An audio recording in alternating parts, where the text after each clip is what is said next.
Cannes 2019, une nuit de pleine lune. Une projection totalement nulle. D'un événement unique au monde et à Cannes, la Cité de la Peur. Le festival a donc décidé d'honorer dans sa sélection Cannes classique, habituellement réservée à des Kubrick ou des Buñuel. Madame, je n'écrirai rien sur ce film, c'est une merde. Le seul et unique film de Les Nuls. Si ça marche pas, on a des projets de crêperie. Un crêperie pour nous. Crêperie, peut-être un magasin de chaussures pour Alain. Un Je suis magasin de très chaussures, donc bon... 2,2 millions de spectateurs à l'époque, La Cité de la Peur ressort aujourd'hui en salle dans une copie restaurée 4K. Les nuls, tout le monde les aime bien. 25 ans plus tard, juste le temps de devenir culte. Vous voulez un chewing-gum et une île, vous avez un bout de patate, on peut tromper 1000 fois une personne. Et de bluffer Martoni et plusieurs générations de fans. C'est sûr que quand on l'a vu une fois, on peut plus s'arrêter. Oh, attention chérie, ça va couper.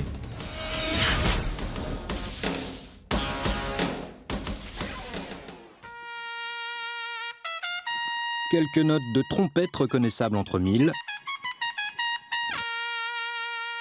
Ce n'est pas un foxtrot ni une polka, non, c'est juste la plus célèbre des carioca. Ce n'est vraiment pas très compliqué, pour la comprendre, suis bien mes pas. Scène culte de la Cité de la Peur, elle a été rejouée ou plutôt redansée par Alain Chabat et Gérard Darmon, en live cette fois, au récent Festival de Cannes. Quand t'as goûté à cette danse, là tu ne peux plus faire que ça. C'était pas gagné, pas prévu non plus. Au départ, une blagounette inoffensive postée le 21 janvier et immédiatement retweetée par Pierre Lescure lui-même, à l'origine du film il y a 25 ans et actuel président du festival. Le coupable du tweet, un petit rigolo spécialiste du détournement d'affiches de ciné et accessoirement fan du film. En mars, quand le site Sens Critique m'a contacté en message privé pour me dire « Tiens, c'est marrant ton petit message, Lescure a répondu, viens, on fait une pétition pour se marrer. » Au pire, c'est une blague marrante et au mieux, ça marche, imagine, ce serait fou. Au final, il y a eu 37 000 signatures. Le résultat, on le connaît, la blague est devenue réalité. Et en cas de bonus, toute l'équipe est venue présenter le film devant des centaines de festivaliers. On est très ému, Chantal. Moi, je suis très émue, oui. Je pensais pas, quand on a tourné le film et qu'il est sorti en 94, qu'en 2019, il serait là à Cannes. Voilà. Odile. Qui aurait pu imaginer en effet que La Cité de la Peur et son humour décalé, inspiré en version nulle mais pas nulle, des Monty Python et autres Y a-t-il un pilote dans l'avion, ferait encore son petit effet 2 décennies plus tard. Peut-être pas le réalisateur du making-of de l'époque. Non, je me rappelle que quand ils se font coucou comme ça, comme s'ils étaient très éloignés les uns des autres, je comprenais absolument pas ce qu'allait donner la scène, le montage. Et donc ça me paraissait complètement débile ce qu'ils sont en train de tourner. Quelques mois plus tard, j'ai vu le film, ça m'a bien fait marrer. Je me suis dit, mais t'avais pas tout compris. T'as pas tout compris encore au cinéma et à la mise en scène. Oh, Simon, Cara, on se fait un resto, je vous invite. Ah bah non. Qui aurait pensé que cette histoire de serial killer, Un quoi? Serial killer. qui zigouille des projectionnistes à la fossile et au marteau, Une seconde, voulez-vous? deviendrait culte et raconterait à sa façon l'amour du cinéma. Mademoiselle de Ray, il est interdit de manger de la choucroute ici. Et qu'est-ce que vous allez me faire? Me coffrer pour mangeage de choucroute prohibée? Il y a presque de façon décalée, mais c'est une déclaration d'amour au cinéma quand même.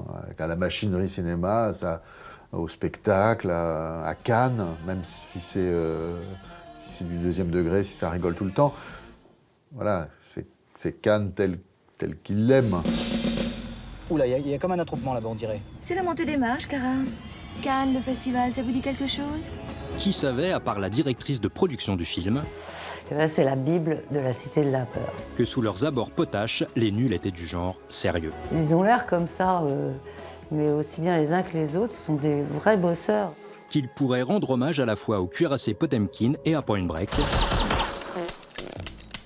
à la série B, la Z et même à la X. Vous voulez un whisky? Oh, juste un doigt. En recyclant à bon escient leurs sketchs de la télé. Juste un doigt. Mais tu ne veux pas un whisky avant? Qu'il pourrait faire le lien entre petit et grand écran grâce, il faut lui rendre hommage, au réalisateur Alain Berberian. Action! Et tout oser sans se poser les questions qu'on se pose aujourd'hui.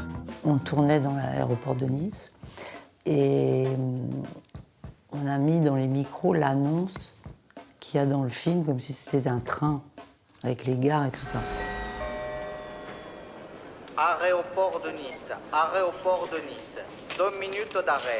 Et là, c'était quand même assez amusant de voir les gens qui allaient prendre leur avion et qui entendaient ça au milieu de l'aéroport. On ne pourrait jamais faire ça maintenant, aujourd'hui. C'est pas possible.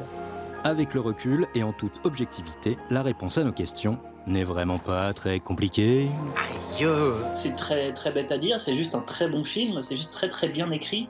Les dialogues sont très drôles. Et c'est pour qui les cafés? Chut! Putain, on est en train d'enregistrer là. Ah oh là, je suis pas ta bonne, hein. Ouais, ta gueule. Ouais, la tienne avant la mienne. Ouais, ta gueule toi-même. Il n'y a rien de vraiment gênant, c'est pas homophobe, c'est pas grossophobe, c'est juste pur absurde. Le type qui a fait ça est un maniaque. J'espère que vous avez le cœur bien accroché parce que c'est une véritable boucherie à l'intérieur. C'est culte aujourd'hui, pourquoi? Parce que Chabat écrit formidablement bien. Non, c'est moi qui ai écrit le scénar. Non, en fait, c'est vrai que c'est moi qui ai écrit le scénario et puis ils ont mis 2 virgules, 2, 3. Ils aiment bien plaisanter là-dessus, mais c'est moi. Alors si c'était si bien et si ça l'est encore aujourd'hui, pourquoi pas une suite? Ils y ont pensé à un moment donné. Mais très vite, ils se sont dit que c'est un film unique, laissons-le unique. Ça va trancher, chérie! Mais non, qu'est-ce que tu fais? Il faut dire ça va couper, chérie, pas ça va trancher. Ah bon? Mais oui, t'étais où pendant le film, toi?